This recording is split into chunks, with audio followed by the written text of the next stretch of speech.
Will China be the next hegemonic power in the next 50 years? Good question. So it's all about understanding what China is and what China aspires to be. So I would say that China has already become, to some extent, a hegemonic power. It already has occupied the so-called South China Sea. It claims the entirety of that region, even though there are so many other countries that have competing claims. It does it on the basis of its naval muscle and military muscle.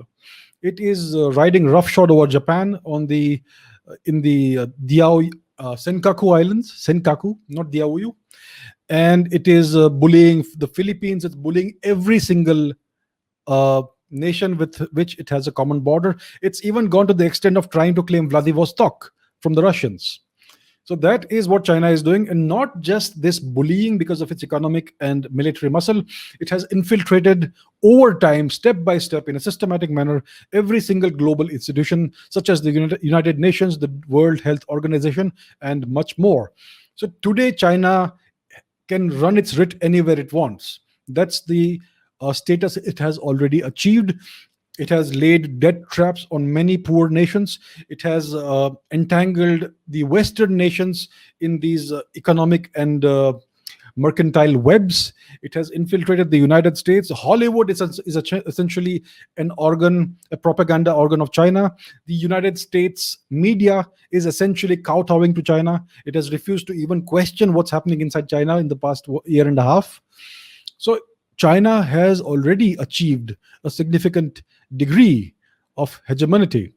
So yes, China aspires to be a hegemonic power in the next 50 years. Now, I would like to go a little further into this and let's try and understand what China is like. So every nation has a certain character and personality of its own, uh, which is predicated on its culture, essentially, and civilization. And you will see these patterns of behavior with each nation over centuries. So Russia has a very distinctive character as a nation, and you can see this over the past 1,000 years. The Chinese have a very distinctive character as a nation. India, the same, and the Arabic world also. So every culture has some distinctive patterns of behavior that repeat over and over again. And here's the thing about China. China is not, has never been a country with a great deal of military prowess. China is an extremely conservative nation. It is extremely averse to risk taking. And that is something you see over the centuries and over the past 2,000 years. China has fought many great wars. And let me point this out, my friends. All of these great wars that China has fought have been civil wars. They have been fought within various Chinese dynasties and kingdoms and empires, and they have led to shocking loss of life in the order of tens of millions of human lives lost. And that is a pattern that recurs over history again and again. Its major wars are within; those are civil wars. China is extremely reluctant to fight wars outside its territories, and whenever it has been invaded by a strong power, China has invariably lost and become occupied. China was occupied by Tibet in the 8th century. The Tibetans captured the capital of China, and nobody knows this today, right? The Japanese conquered most of China about 100 years, less than 100 years ago. The Mongols, I have spoken about this at length. The Mongols took over China and established the Yuan dynasty there, and much more. Whenever a strong power has invaded China and brought the battle on Chinese soil, the Chinese have always lost. The Chinese will bully only weak nations. China is extremely reluctant to fight real wars, and sometimes it bites off too much more than it can chew. In 1967, it tried to repeat 1962 with India, and it lost that war, which our media and our textbooks will not tell us about. India beat China in the 1967 war.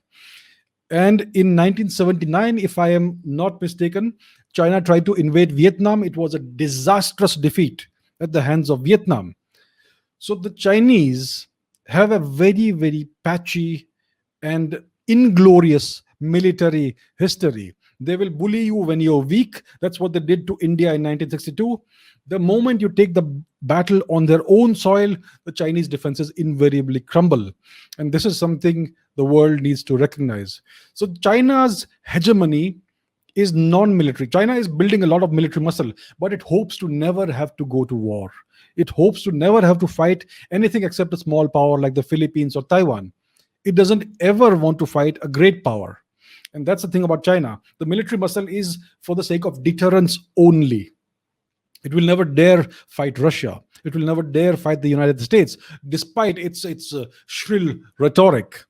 So we have to understand these things about China. There's a great deal more than meets the eye. So the Chinese hegemony is basically predicated on its economic muscle, on the visible military muscle that it has acquired, on the technologies that it is acquiring. It has bought technologies, begged technologies, stolen technologies. It is now one of the technological giants in the world.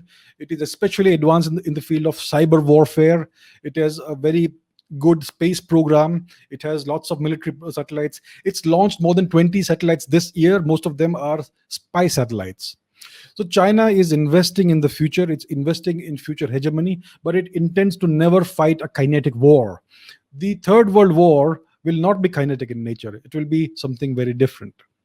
So China, yes, unless something untoward happens, something that they have not planned, unless something like that happens, China will most likely be the next hegemonic power in the next 50 years, because the United States is receding as a power. It is beset by internal troubles. It has lost its moorings. It has lost its appetite for expansion, like it had in the 20th century. So unless something unexpected happens from unexpected quarters, China may very well become the hegemon in the next 50 years.